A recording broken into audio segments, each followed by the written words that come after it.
Explore o universo da programação Elixir com o podcast Elixir em Foco. As melhores conversas com especialistas da comunidade brasileira em uma jornada funcional e inclusiva pelo mundo do Elixir e da BIM.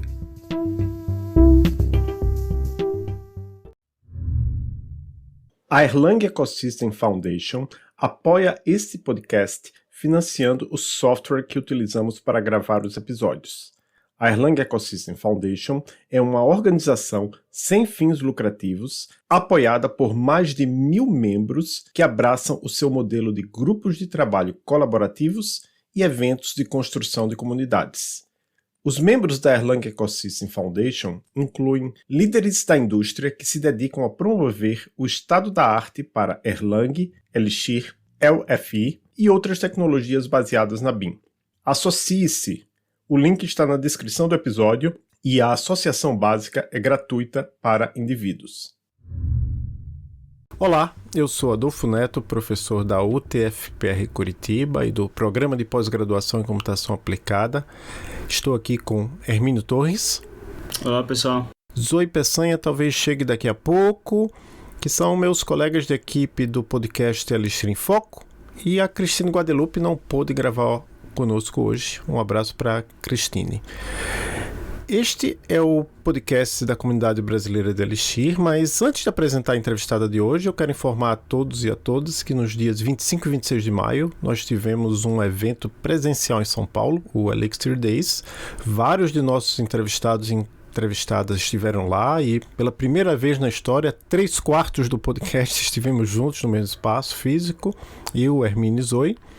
Vocês podem ver fotos do evento, inclusive uma com nós três e outras com nossos entrevistados na descrição do episódio. A propósito, a Elixir Days 2025 já tem data, 24 e 25 de maio de 2025, em São Paulo. Acesse o site do evento em elixirdays.com. Talvez você ainda consiga comprar ingressos para 2025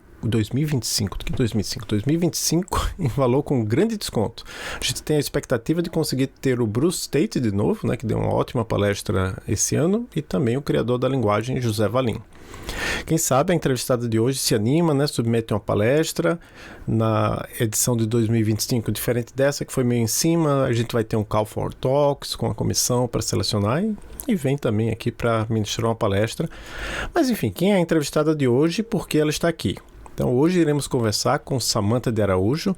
Recentemente Samantha foi palestrante na Elixir Conf Europa 2024 e na Code BIM Light Estocolmo 2024. Estocolmo, que é a cidade onde, de certa forma, nasceu Erlang.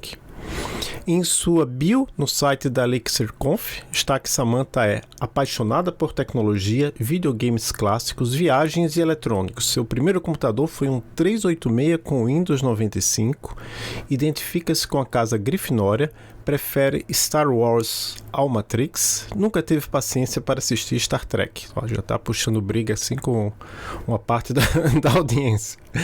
Continuando, Samantha é uma mulher negra e lésbica, nascida no Rio de Janeiro em 1987, formada em análise e desenvolvimento de sistemas com MBA em engenharia de software. Samantha é atualmente engenheira de software na UltraWise. Tudo bem, Samantha? Obrigado por ter aceito o nosso convite. Opa, muito obrigada. É um prazer estar aqui falando de novo com vocês. Já posso me considerar próxima do Adolfo, já somos amigos aí, digamos, de anos, virtualmente. E é um prazer. Então, Samantha, o que é essa empresa UltraWise e o que é que você faz lá? Bem, hoje eu sou consultora, desenvolvedora, então eu auxilio ali as melhores tecnologias e melhores ferramentas que os clientes precisam estar utilizando para resolver problemas.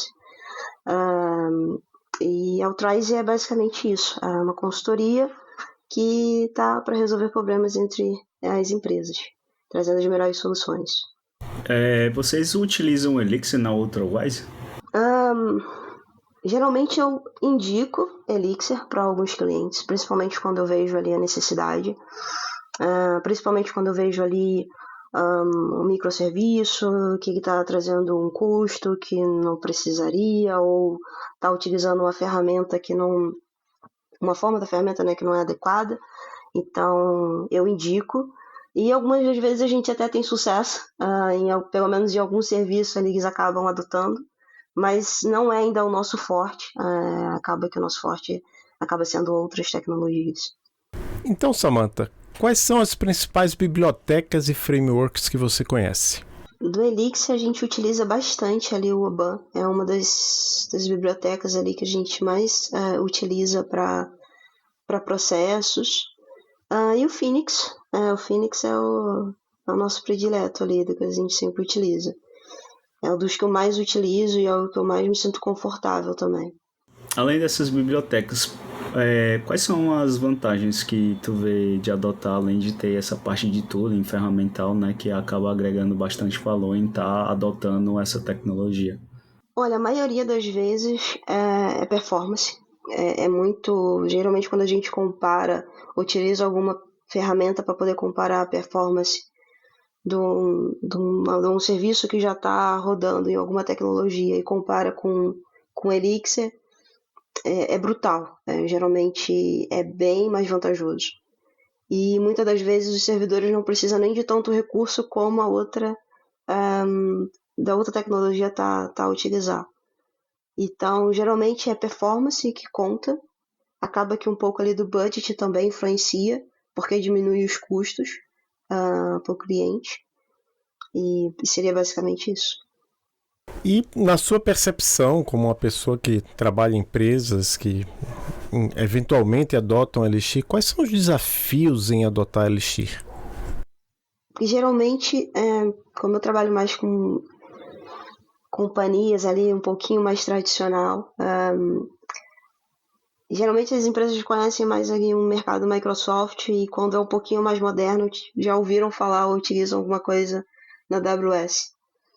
Então, para colocar o Elixir é sempre um pouquinho mais complicado para convencer os diretores a investir no Elixir, porque dizem que geralmente não tem mão de obra ou porque a tecnologia.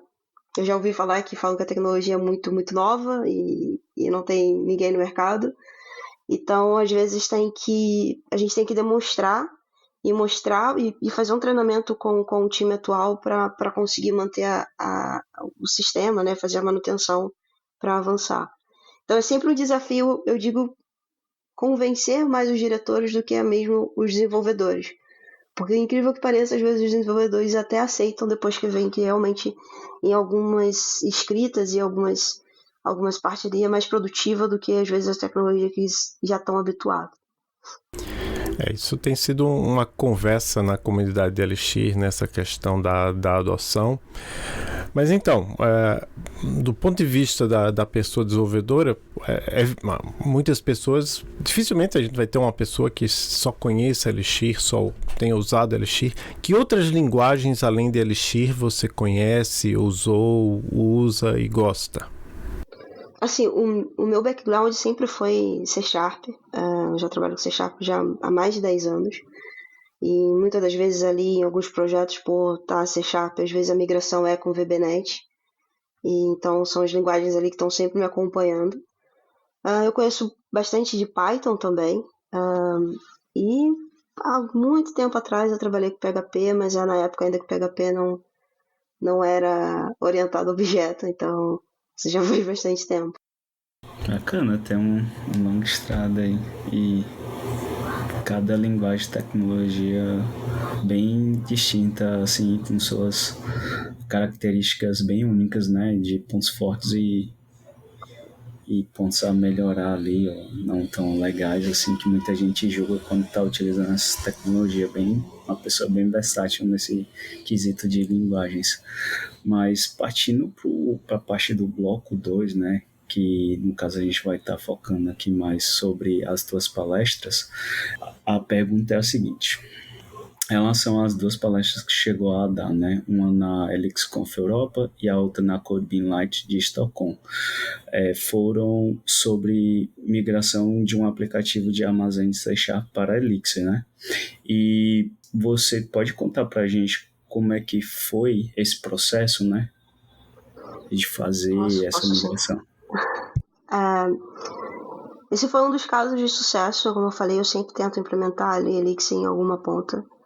Então, já teve casos que eu tentei implementar Elixir para ler um data lake, para fazer a distribuição dos serviços e tal. A gente conseguiu botar em produção, mas o cliente não conseguiu mantê-lo.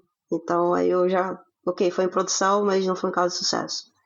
Esse especificamente foi um caso de sucesso porque o cliente tinha um problema de budget. É o fato mais crucial, mas ele precisava atender, e aí nesse caso todas as lojas, né, e todos os armazéns, para poder fazer todas as requisições de produto e até algumas partes de serviço, de prestação de serviço entre as telecomunicações. Então, a loja não poderia parar. E o ponto crucial aí é que não era uma loja ou um armazém apenas de um país que estava espalhado. Então, como a empresa tinha toda uma organização, essa parte era crucial, porém eles não tinham o que investir, porque na cabeça do diretor responsável ele já tinha investido muito dinheiro já para melhorar recursos e enfim. E aí foi quando eu tive a ideia de dividir o projeto, o sistema, né, digamos assim, em algumas partes para poder entender onde é que estava o maior gargalo, né, dos serviços. E aí foi quando eu peguei um serviço bem mais simples. Ele não tinha um gargalo absurdo, mas era a melhor forma para poder mostrar performance e convencer de investir no que realmente estava dando prejuízo ali na questão do serviço e custo. Então foi toda uma experiência, né? Então foi tendo paciência para demonstrar para o time que talvez saindo ali do C# especificamente para essa parte do serviço iria trazer vantagem e mostrar principalmente para a comunidade que se a gente conseguir aos pouquinhos, a gente consegue que mais empresa utilize Elixir. Então, essa palestra, desculpa, esse sistema eu fiz já tem mais ou menos uns 2 anos e meio, mais ou menos, esse serviço. E eu falei, acho que seria interessante compartilhar isso na comunidade, até mesmo para que outros desenvolvedores criam essa coragem de propor. Porque muitas das vezes as soluções e as ferramentas da linguagem já chegam para a gente, né? A gente não tem muita opção de conversar e de discutir uma arquitetura e ver a melhor solução. Então, foi quando eu vi a oportunidade na palestra de falar sobre esse caso de sucesso. E ali eu tentei dividir em vários pontos, porque eu queria falar um pouco do desafio de budget e empresa, como que eles se organizam, como que a gente tem que convencer o diretor, como que tem que convencer a equipe e como que tem que demonstrar que o Elixir em si, ele está utilizando a Erlang por baixo, como ele é potente e como que a gente às vezes gasta tanto tempo com ferramentas que não ia valer a pena. E aí uma das coisas que foi mais interessante que um dos consultores que estava ali muito resistente a migrar para Elixir, ele optou de utilizar o Poly, que é uma biblioteca do C#, que ele trabalha com um design pattern de secret break para tentar controlar o timeout, que era um dos problemas que a gente tinha em alguns dos serviços. E ok, ele fez toda uma parte ali do sistema de demonstrativo para ver o quanto que ia ganhar. E quando eu fiz uma parte muito pequena ali do que realmente estava do Elixir, mais uma vez demonstrou performance e mais uma vez o problema que tinha ali de gargalo não estava mais acontecendo. E aí foi quando realmente a gente começou a ir migrando, foi migrando os outros serviços. E hoje em dia, basicamente, tem só telas que estão em C#, porque ainda utilizam Windows Forms, mas todo o back-end está em Elixir. Eu acho que você um pouco respondeu a próxima pergunta, né? Que é por que o C# era usado, né? E A empresa decidiu migrar para Elixir porque você sugeriu a empresa fazer isso? Foi um pouco disso, sim, porque ninguém conhecia. O time era um time bem mais, digamos assim, mais antigo, né? E eles não conheciam o Elixir. Já tinham ouvido falar, eles comentaram assim, que já tinham ouvido falar em algum momento já de Erlang, mas Elixir eles não tinham conhecimento. E foi ali uma apresentação da minha parte, sabe? Então, o meu trabalho um pouco de consultora é exatamente esse. Tentar convencer a utilizar a ferramenta que realmente vai trazer algum benefício. Voltando um pouco ali que a gente falou, perguntando de outras tecnologias, por isso que acaba que eu conheço um pouco de Python, já conheço um pouquinho de uma tecnologia, porque muitas vezes eu tenho que estudar e olhar e ver que aquela tecnologia vai resolver aquele problema, ou aquela linguagem vai resolver aquele problema, e não simplesmente cravar e dizer que vai ser sempre Java ou vai ser sempre C#. Então, nesse caso, foi uma demonstração e convencimento, e o que acabou pesando mais foi a questão do bolso, porque como eles não queriam mais investir e precisavam de dar uma resposta, porque o negócio precisava de uma performance, calhou que o meu convencimento venceu.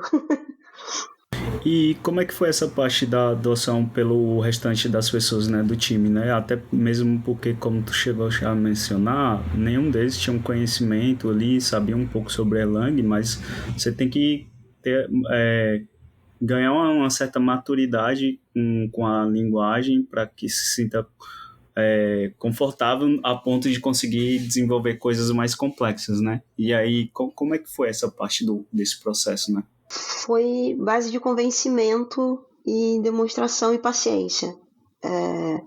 Chegou ao ponto de eu sentar no lado de cada um e dando aula, praticamente assim. Não, vamos entrar aqui, vamos ver essa documentação.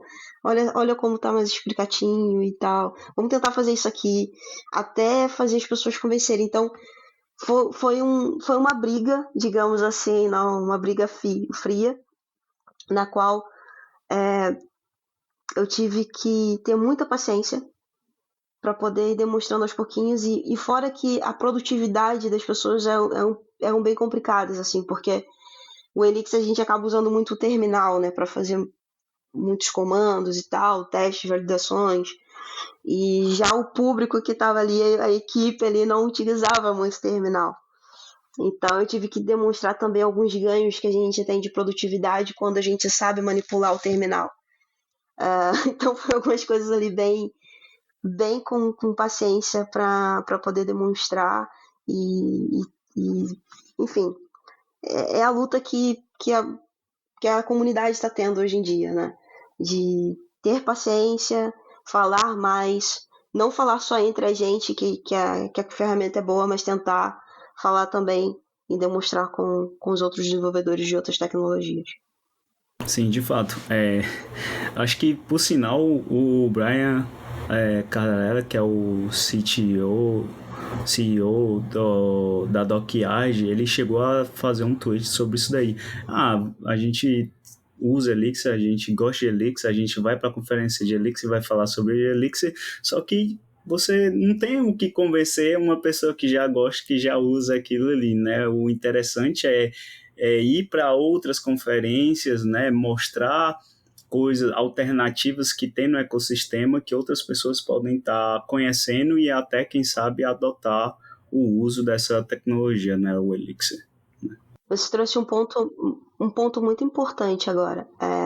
Até mesmo para... Eu já inscrevi em outras palestras tentando falar sobre Elixir e mesmo assim as pessoas não deixam, né? Não querem ouvir. E não especificamente por uma conferência de uma linguagem, sabe? Bem ampla, assim, o pessoal não aceita geralmente. Mas eu acho que aos pouquinhos a gente vai acabar convencendo as pessoas de pelo menos deixar ouvir, sabe? E tentar comparar. Eu acho que o nosso trabalho no dia a dia, a gente tem que comparar e ver qual é o melhor caminho. não simplesmente o que tem na moda, o que está no mercado, ou porque empresa X fez e deu muito certo, porque às vezes o que aquela empresa fez estava dentro dos recursos que ela tinha para poder resolver e deu certo para ela, né? Às vezes não vai dar necessariamente certo para sua empresa, então você às vezes tem que testar, tem que validar, tem que conversar com o time, tem que ver se realmente está fazendo sentido, tem que mostrar o ganho, tem que ver um pouquinho ali do orçamento, se realmente está fazendo sentido ou não. Então, eu acho que uma das coisas que a gente tem que começar a fazer, que está dentro da comunidade principalmente, é tentar se arriscar a ir em outros eventos e tentar explicar um pouquinho mais de como funciona o Elixir e porque o Elixir talvez iria resolver um problema de uma forma, não vou dizer melhor, mas que faça a gente pelo menos pensar de uma forma diferente. Mas então, Samantha, no seu resumo, você disse que, no resumo lá da palestra para os eventos, você disse: essa decisão, embora técnica, tem profundas implicações comerciais, prometendo ganhos em escalabilidade, eficiência e resiliência. Você contou já algumas dessas implicações, né? Mas você teria algo a acrescentar sobre essa questão? E eu tenho uma coisa também que está na minha cabeça. Esse é o papel de uma pessoa desenvolvedora de software, de tomar essa decisão, porque você tem um conhecimento técnico, mas sei lá, às vezes a decisão sobre o que tecnologia adotar talvez esteja no papel de um CTO, mas não sei, mas talvez por você ser um engenheiro já com mais tempo de estrada, sênior. O que você acha disso? É seu papel pensar nisso e tomar essa decisão? Olha, eu acredito que sim.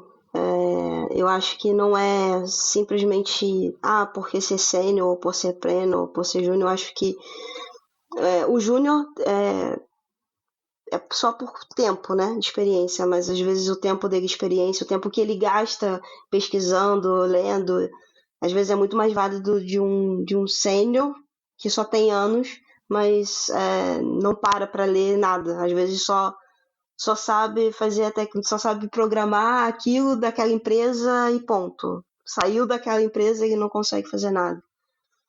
E eu sou uma pessoa curiosa, eu acho que eu gosto de questionar e gosto de ver o porquê, sabe?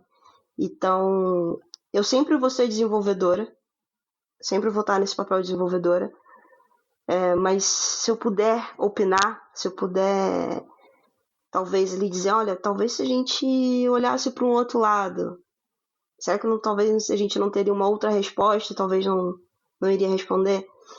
Eu acho que a gente não tem que vestir essa camisa de eu só sento, codifico e pronto, né? Nós somos seres pensantes, então a gente estuda para compartilhar, a gente não estuda só para fazer aquilo que estão mandando. Porque se fosse isso, a gente já tem o ChatGPT para fazer pra gente daqui a alguns anos. É isso. Como é que foi a recepção das palestras, né? Ali, pós... Olha, é incrível. Basicamente assim, Lisboa foi uma forma, né? E Estocolmo já foi uma outra maneira. Em Lisboa, eu fiz ali uma comunidade, acabou que quando a gente está em Lisboa, parece que tem um imã brasileiro. Então, calhou que muitos brasileiros vieram falar comigo, e muitas pessoas também no chat, né, que a gente tem um acesso ao chat virtual, vieram também perguntar. Muitas pessoas me deram apoio ali, principalmente porque eu estava um pouco insegura com a questão do inglês, porque acaba que era a minha primeira palestra em Lisboa e já falando inglês, então eu fiquei um pouco insegura, então muita gente me deu força ali, não, olha, na próxima vez tenta talvez diminuir isso, tenta ir para esse caminho, mas o meu objetivo ali, a mensagem foi passada, e depois a gente sempre consegue conversar um pouco, entender um pouquinho ali de cada um, né? Então, a recepção é sempre maravilhosa, sempre maravilhosa. Então, pessoal, a Zoe acabou de chegar agora na nossa gravação. Zoe, faça a próxima pergunta, por favor. Olá, boa noite, alquimistas. Bem, então, Samantha, prazer primeiramente. E o que, tendo em vista todo o papo que vocês tiveram antes, eu gostaria de te perguntar, tipo, o que você recomenda para quem quer aprender Elixir, quem tá chegando na comunidade agora, e, enfim, quais conteúdos você indica em qualquer nível de experiência, né? Zoe, prazer também em te conhecer. Obrigada pela pergunta. Eu acho que eu sempre gosto de, assim, se eu já tenho um serviço que eu conheço bem numa tecnologia e eu quero aprender numa outra, eu começo a fazer testes unitários. Teve um CTO que uma vez me apresentou essa técnica e me ajudou muito, porque dessa maneira você já sabe exatamente ali a regra de negócio, então você vai treinar mais o poder ali da tecnologia, então você vai aprender os métodos que você vai ter ali disponíveis. Então, Elixir é uma das tecnologias que a gente tem um documento, a parte documental dela é muito boa. Então, você não precisa ter auxílio ali de YouTube ou qualquer outra coisa. Você consegue pegar a documentação e ir fazendo alguma coisa. Isso eu digo para quem já tem lógica, já sabe programar e já tem alguma experiência com programação e só quer realmente implementar Elixir. Agora, se você não conhece programação, eu indicaria começar programando com Elixir, porque você consegue fazer muitas funções ali quebradas e você vai treinando e tentando melhorar a cada passo. E como o Elixir tem também a parte de testes unitários, você consegue cada vez mais entender os casos de que você precisa dentro da tua função ou do que você projeto que você tá desenvolvendo. Então, botando a mão na massa e lendo a documentação, eu acho que é o melhor caminho para você realmente sentir que você está fazendo algo útil do que simplesmente sentar e ficar lendo um livro ou ficar assistindo um vídeo sem botar a mão na massa. É o meu conselho, eu não acho que seja o melhor ou o pior, mas para mim funciona muito e foi assim que eu consegui realmente a adotar. Legal, é uma abordagem que muitas pessoas gostam, né? Algumas pessoas têm uma abordagem baseada em projetos. Você desenvolveu. Isso, exatamente. Porque você já vê o ganho e às vezes você já até consegue ver. Eu que gosto muito de olhar a parte de performance, quanto que está utilizando de memória. Então, quando eu faço essa abordagem, eu consigo até entender o que eu estou fazendo de errado também com a tecnologia, que às vezes eu já falo que eu já sei bastante. Então, é a forma de quebrar um problema, ajuda bastante você a aprender também uma nova tecnologia. Legal, então Samantha, muito obrigado por participar do Elixir em Foco. Você quer deixar uma mensagem final para a comunidade brasileira ou falante de português do Elixir? Olha, o que eu gostaria de falar é o seguinte: não procure falar só dentro da comunidade de Elixir, procure falar fora também um pouquinho de Elixir. Assim como a gente conhece Python, conhece outras tecnologias, acho que é válido as outras tecnologias também ouvirem falar de Elixir. Essa é a minha mensagem, fale para fora, não só para dentro de casa. Muito bom, um grande abraço, Samantha, e para todas as pessoas que nos escutam, até o próximo episódio do Elixir em Foco. Obrigado por escutar mais um episódio do Elixir em Foco. Estamos no Twitter, @Elixir em Foco, e temos um site, elixiremfoco.com. Até o próximo episódio.